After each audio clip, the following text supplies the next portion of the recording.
자, 또 합시다.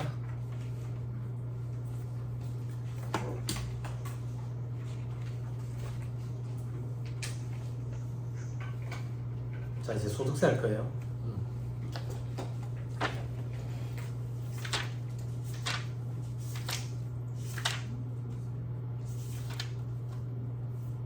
자, 종설 얘가 2-1페이지 여기서부터 하죠.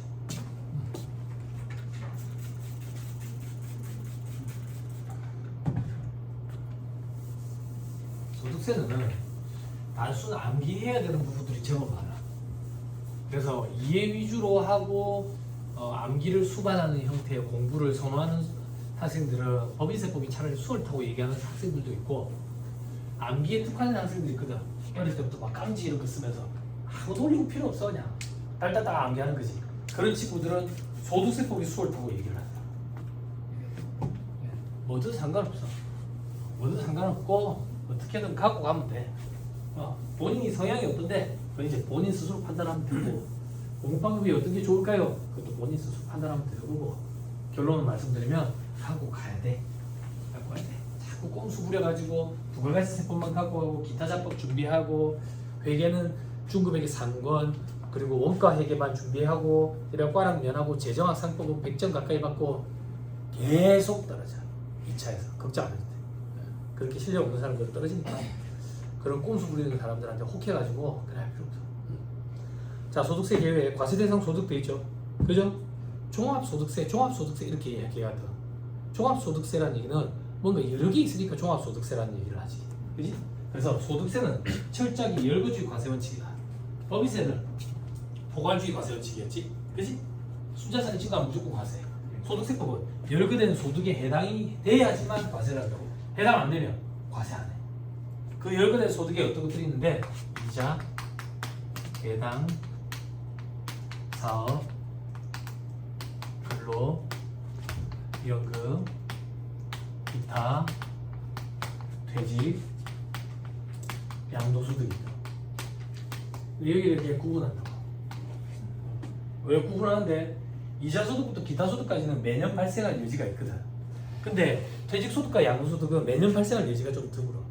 얘들의 성격은 수년간 혹은 수십 년간 누적된 소득이 한 번에 빵 실현되는 효과가 있거든. 이런 걸 결집효과라 그래. 결집효과. 이런 걸 완화해주기 위해서 세법에서 각종 공제 감면 혜택들을 두고 있다고. 그럼 여러분들은 이렇게 기억하면 돼. 계산 구조가 다르구나. 그래서 따로 계산하는구나. 이렇게 생각하면 편해. 그럼 여기 이자부터 기타 소득은 합쳐서 종합소득 이렇게 표현해서 과세를 한다고. 어떻게 합치는데? 총수익 금액이라는 게 있어. 이 총수익 금액이 법인세법으로 따지면 입금에 대응되는 개념이야. 회계로 따지면 수익. 여기서 필요경비를 차감한다고. 이 필요경비가 법인세법으로 따지면 소금에 대응되는 개념. 회계로 따지면 비용. 이 필요경비를 차감하고 나면 소득 금액이 나와. 이 소득 금액 단계에서 이자 소득 금액, 배당 소득 금액, 사업 소득 금액, 근로 소득 금액, 연금 소득 금액, 기타 소득 금액을 합산해서 종합 소득 금액 이렇게 표현해. 요거에 대해서 과세 객체, 과세 물건, 요거에 대해서 과세하겠다. 이게 종합 소득세 신고야. 됐어요? 됐죠? 자, 밑에 종합 소득세 계산 구조 이자부터 기타까지 있네. 됐죠? 넘어갑니다. 한 개씩 다 구체적으로 공부할 거니까 지금 자세히 볼 필요 없어요. 종합퇴직 양도소득 신고 절차 돼 있죠? 언제? 5월에 한다고. 5월에 확정 신고가 이루어져. 됐나요? 신고납부 제도다. 신고납세 제도다. 다만 밑에 별표시에 성실신고 확인 대상 사업자는 똑바로 해라 아니면 반 죽여버린다. 한 달 더 줄게. 6월 말까지. 됐죠? 됐죠? 자, 넘어갑니다. 소득세 과세로움의 특징도 있죠. 자, 소득세 원칙. 그지? 과세소득의 범위 원칙에 소득 원천설. 원천이 되는 소득에 대해서만 과세하겠다. 그 원천이 되는 소득이 어떤 건데 연루해 놓고 있다. 그 얘기야. 됐죠? 근데 일부 순자산 증가세를 채택하는 경우도 있다. 그건 무슨 말인데, 소득 원천설이라는 얘기는 계속 반복성을 띠는 소득에 대해서만 과세를 하겠다는 얘기거든. 근데 일부 기타 소득이라든지 퇴직소득, 양도소득은 계속 반복성을 띠는 소득이 아니에요.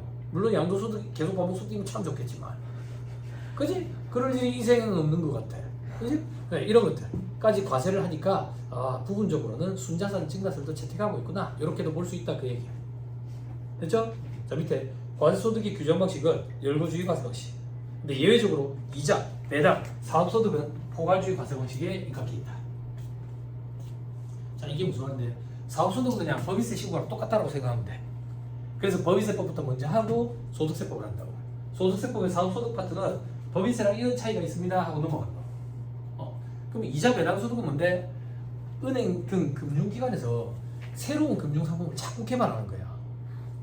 자꾸 개발해. 그래서 거기서 생긴 소득에 대해서 이제 분배를 해주겠지 손님들한테. 그러면 그걸 그때마다 일일이 다 세법에다가 열거해 놓기가 불가능한 거야.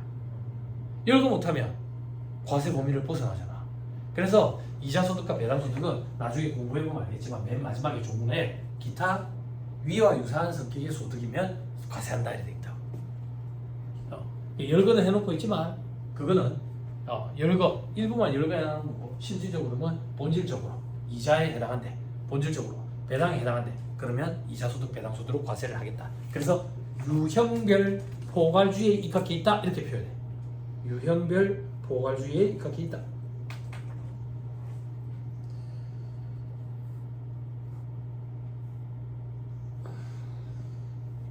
그렇죠?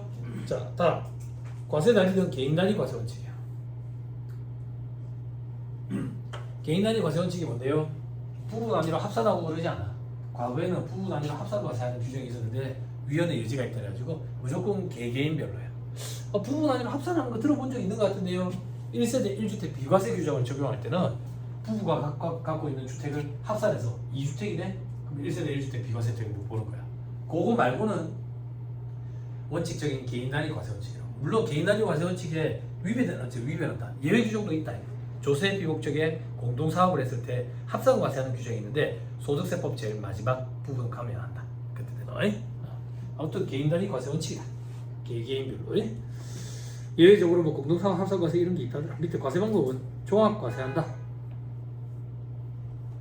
자, 근데 예외적으로 퇴직 양도소득은 별도로 과세한다. 이런 걸 분류과세 이렇게 표현해. 분류과세. 분류과세와 분리과세는 달라. 자, 밑에 분리과세 있네. 분리과세는 뭔데? 원천징수로 과세 문제가 종결이 되는 거야. 원천징수로 세금 미리 뗐잖아요. 그럼 그걸로 끝나. 종소세 확정 신고 이런 거 할 필요도 없어. 할 필요도 없어. 그게 분리과세야. 분리과세. 그럼 종합과세는 뭔데요? 원천징수 미리 떼놨지만 이 계산구조에 집어넣어서 다시 계산을 해서 원천징수한 금액은 기납부세 곁으로 차감해준다고.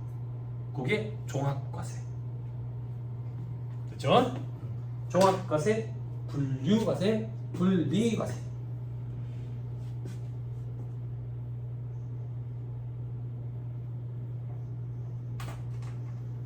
자, 밑에 별표식 1의 사례 한번 읽어보세요. 눈으로. 사업자가 유형자산의 기계행적을 처분해서 이익이 발생했대. 순자산을 증가세를 채택하고 있는 법인세법은 무조건 과세. 소득원천세를 택하고 있는 소득세법은 이거 과세하지 않는 게 원칙이야. 그렇지? 물론 예외 규정이 있긴 한데 이건 사업소득의 사업. 그래서 우리 법인세법 할 때 그 얘기했던 거 기억나? 포괄주의 과세 원칙 순자산 증가세이 무조건 납세자에게 유리한 건 아니다. 기억나죠? 그거 사례야. 사례. 손실이 났을 수도 있잖아요. 그렇지? 됐죠? 넘어갑니다. 자, 납세 보자. 거주자와 비거주자를 구분한다. 왜 구분하는데? 납세 의무 범위의 차이 때문이다. 우리나라 국세청에서 과세할 거냐 말 거냐 이런 범위의 차이 때문이라고요. 됐죠? 그러면 동그라미 이번에 비거주자는 누군데? 거주자가 아니면 다 비거주자예요. 거주자가 누군지만 보면 되겠네. 들어봐봐. 현업에서 일을 해보면 거주자와 비거주자가 규정이 있긴 하지만 칼로 무 자르듯이 딱 잘라가지고 여기까지는 거주자, 여기까지는 비거주자 이렇게 안 돼요. 현실적으로. 그럼 다시 돌려 얘기하면 같이 받는 개인 유지가 있거든. 대법원까지 올라간다고. 그럼 출제 교수님들이 출제하실 때 부담스럽겠지. 그래서 뻔히 누구든 당연히 그렇게 생각하는 그런 규정들만 등장을 시켜. 반복하면서. 됐죠? 그 정도만 기억하면 돼. 됐죠? 현업에서는 복잡다 해. 왜? 국세청에서는 자꾸 거주자라고 그럴 거고 지는 비거주자라고 주장할 거야. 우리나라에서 과세되기 싫으니까. 그런 거야. 자, 그래서 거주자는 누군데? 국무의 주소 있거나 끊어. 됐어요? 국내에 주소가 있으면 무조건 거주자야. 거주자. 근데 만약에 국내에 주소가 없으면 주로 거주하는 장소를 거소라 그래. 그 거소가 183일 이상 있으면 거주자야.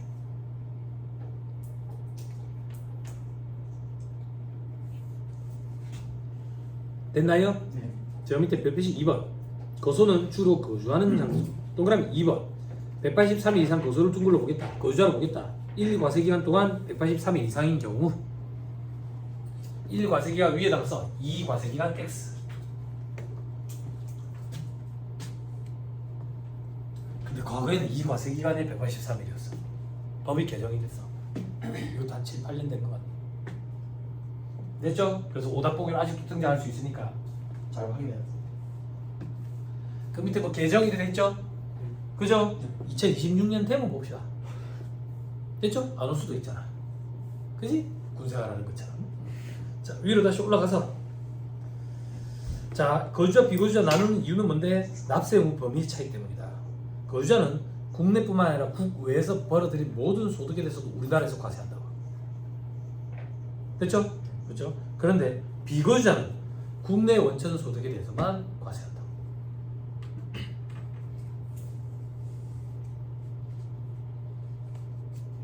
됐습니까? 네. 됐나요? 자, 그 다음 납세지 봐봐. 납세지 주소지 없으면 고소지. 됐죠? 자, 나머지 볼 필요 없고요. 저 밑에 별표시 3번 특례.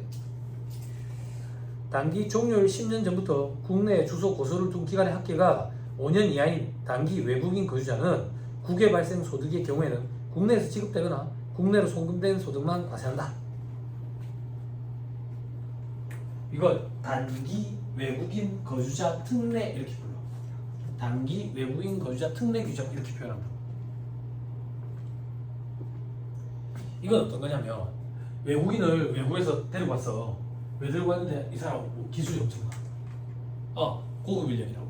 그래서 데리고 왔는데 처음에 계약했던 기간부터 자꾸 딜레이 되는 거야. 딜레이 되다 보니까 어느 순간 1년에 183일 이상 있게 됐어. 그럼 이 사람은 이제 거주자지. 그러면 이 사람이 다른 나라에서 벌어들이는 소득도 우리나라에서 국세청에서 과세하려 할 거 아니야. 그럼 이 사람은 우리나라에서 일 안 할래. 일 안 한다고. 그래서 이런 경우에는 역산해서 10년을 따져가지고 그 중에 5년 이상 있었는지를 봐. 1년에 183일이 아니라. 이렇게 해가지고 그렇다. 그러면 국내로 송금된 거, 혹은 국내에서 지급된 거, 이런 것만 우리나라에서 과세하겠다 그 얘기. 이래야 고급 인력들을 데리고 올 수 있겠지. 그지? 그지? 근데 이런 특례 규정이 이제는 필요 없다고. 그지? 우리나라 사람들 중에 고급 인력들 이제 다 돌아온다고. 돈을 줘야 되거든. 돈은 몇 억을 줘야 돼 1년에. 안 그래? 그지? 요만큼 줄 것 같은데. 그지? 다 들어오겠지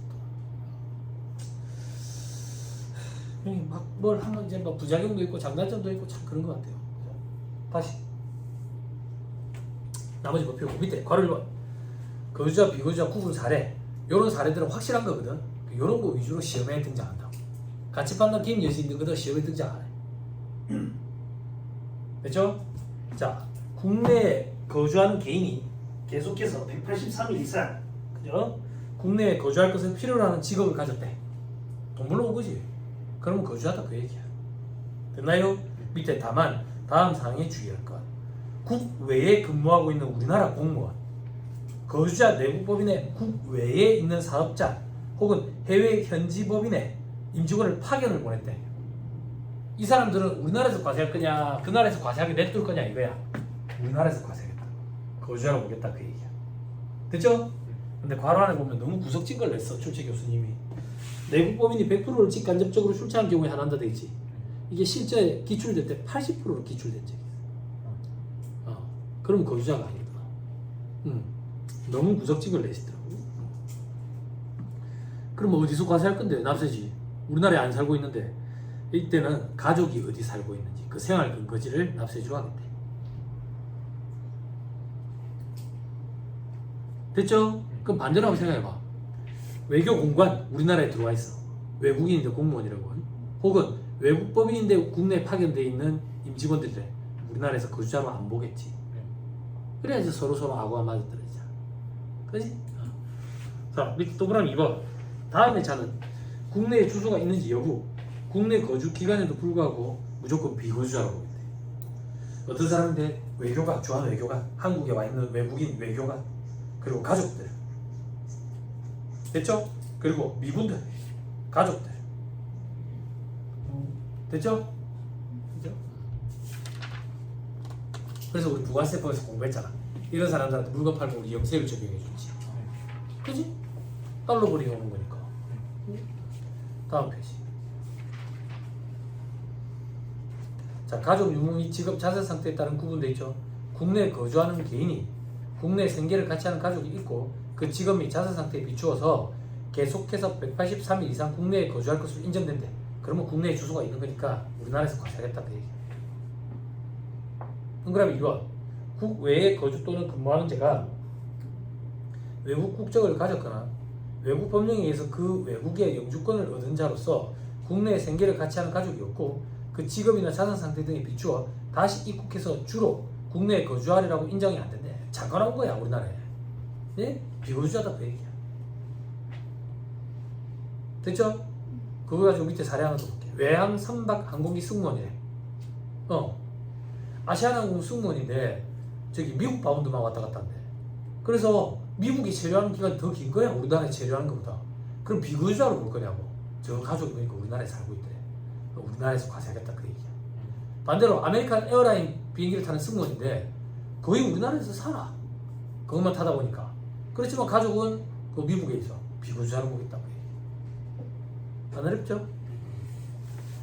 자, 밑에 거주 기간의 계산. 밑에 거주자 또는 비거주자가 되는 시기. 비거주자가 거주자로 될 때는 그날 기준이다. 이렇게 암기하면 좀 편하다.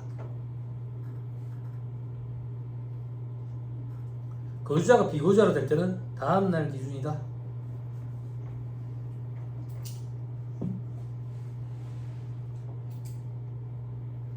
자, 비거주자가 거주자로 될 때는 국내에 주소를 둔 날부터 바로 거주자가 되는 거야.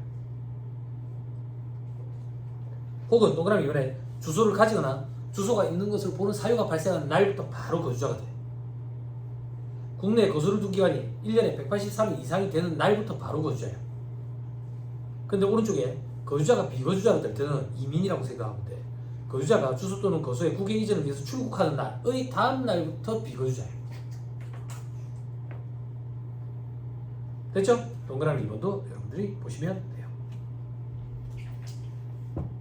됐죠? 자, 이런 게 말문제 보기를 구성해요. 말문제 보기를 구성한다고요. 자, 밑에 거주 기간의 계산.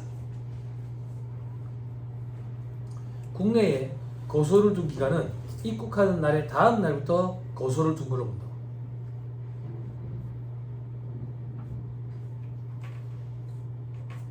됐죠? 자, 동그라미 2번에 국내에 거소를 둔 기간이 1 과세기간 동안 183일 이상인 경우에는 거소를 둔 것으로 본다.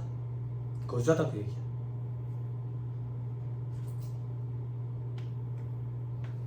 동그라미 3번에 국내에 거소를 두고 있던 개인이 출국 후 다시 입국했는데 생계를 같이 하는 가족의 거주지나 자산 소재지 등에 비추어 그 출국 목적이 관광, 질병 치료 이렇게 단기간 명백하게 일시적인 거라고 인정될 때는 국내에 거소를 둔 걸로 본다.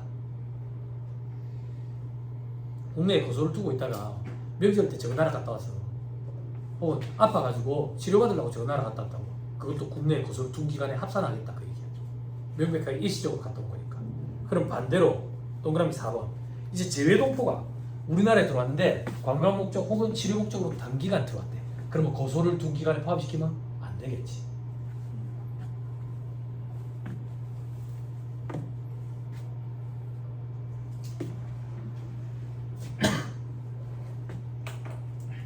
그죠?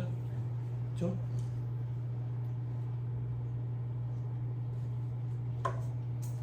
자, 2-5페이지. 법인으로 보는 단체 외의 법인 아닌 단체에 납세고 법인 선포할 때 했습니다.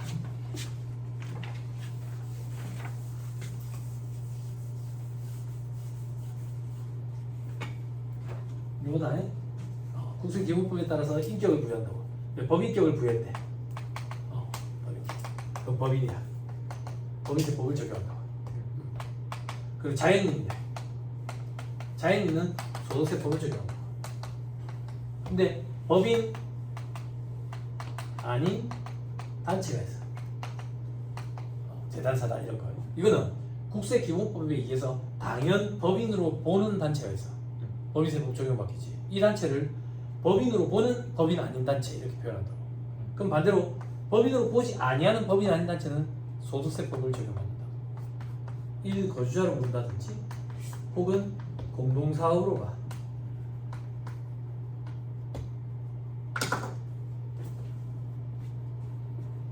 됐지요?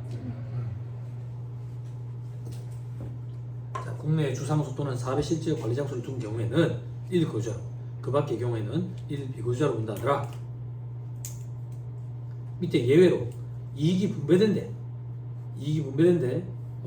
그러면 구성원별로 분배한 소득에 대해서, 분배받은 소득에 대해서 납세 의무를 지겠지. 그지? 밑에 반가로 이번에 일부 분배만 확인했는데, 일부 분배만. 동그라미 이번에 일부 분배가 확인되는 거는 각각 알아서 과세가 되는데, 동그라미 이번에 확인이 안 되는 부분은 해당 단체를 그냥 1거주자로 보는데, 1거주자로 보든지 공동사업으로 보든지 둘 중에 하나다 그 얘기야.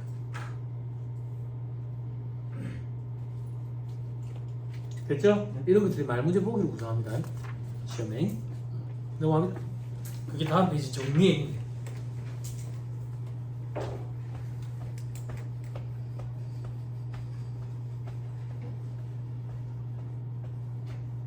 됐죠?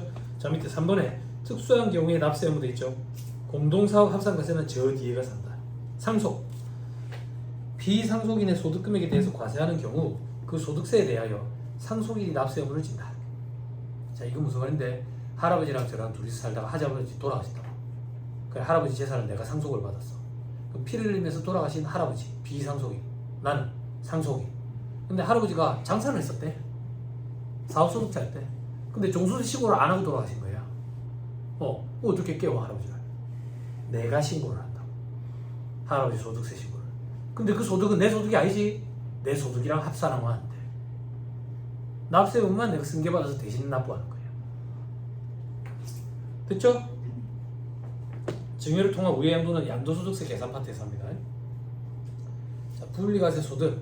분리과세 소득은 원천징수로 과세 문제가 종결되는 거라 했다. 그래서 종합과세 여지가 없다. 자, 신탁재산은 법인이랑 똑같다. 신탁의 이익을 받을 수익자에게 귀속된다. 예외적으로 위탁자가 귀속되는 경우도 있다. 왜? 위탁자 직거인 경우. 그럼 공동 소유 자산은 어떻게 한대? 공동 소유하고 있는 각각이 납세 의무가 있는 거야. 그게 무슨 말인데, 나랑 배우자랑 집에 대해서 지분을 2분의 1씩 갖고 있는데 이 집을 팔았어. 그러면 나랑 배우자 각각 양도소득세 계산을 해. 그 절세 차원에서 배우자랑 공동 명의로 많이 해. 자, 그 다음 4번의 과세기간. 자, 원칙은 1월 1일부터 12월 31일까지. 소득세 신고 기한은 5월 30일까지. 소득세는 2월 1일부터 내년 1월 30일에, 5월 1일부터 내년 4월 30일 이런 거 없어. 무조건 1월 1일부터 12월 31일이야. 과세기한.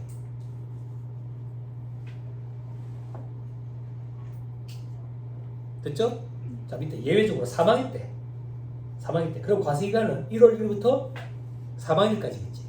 소득세 신고 기한은 상속 개시에 속한 달 말일로부터 6개월 되는 날까지. 자, 이건 무슨 말인데? 상속세 신고가 상속 개시일로부터 6개월이 되는 달의 말일까지야. 상속 개시일은 뭔데? 의사가 사망 선고 때리는 시점이야.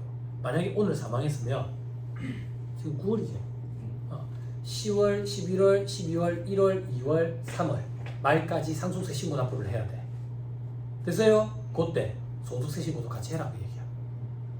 돌아가신 분에 대해서 할 때 한 번에 다 같이 해라 그 얘기야. 5월까지 기다릴 필요 없이. 됐죠? 자, 그 다음 이민 간대. 이민 갈 때는 출국일의 전날까지. 이게 참 희한하다고. 법규정이. 언제부터 비거주자라 했어? 이 비가면 출국일의 다음 날부터. 근데 출국일 전날 소득세 신고를 하고 가래. 그럼 출국일에 소득이 발생하면 어떻게 하냐 이거야. 말이 없어. 이런 게 법이 조금 미비한 점이지. 됐습니다. 다음 페이지. 납세지.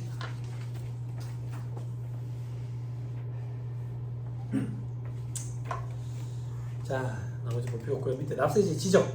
신청에 의해서 납세지를 지정하는 경우도 있구나. 다음 페이지. 정부 직권에 의해서 지정하는 경우도 있구나. 납세지 지정을 취소하는 경우도 있구나. 납세지 변경하는 경우도 있구나. 못 갖고 간다. 너무 구석져서 시험 잘 나오지도 않고. 됐죠? 자, 다음 페이지. 원천징수. 자, 원천징수 유형은 그 소득의 성격에 따라 다음 두 가지로 구분된다 돼 있죠. 그죠? 원천징수로 과세 문제가 총결되는가? 그걸 우리는 완납적 원천징수, 분리과세 이렇게 표현하는 거야. 아니야. 원천징수는 미리 세금 조금 내놔놓은 거야. 종소세 신고 다시 해야 돼. 이게 예납적 원천징수. 확정신고 이렇게 의무가 있는 거야.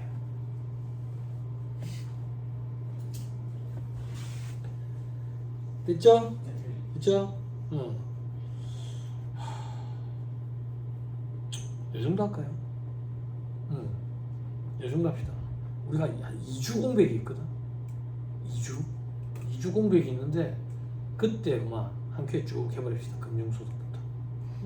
2주 공백이 있으면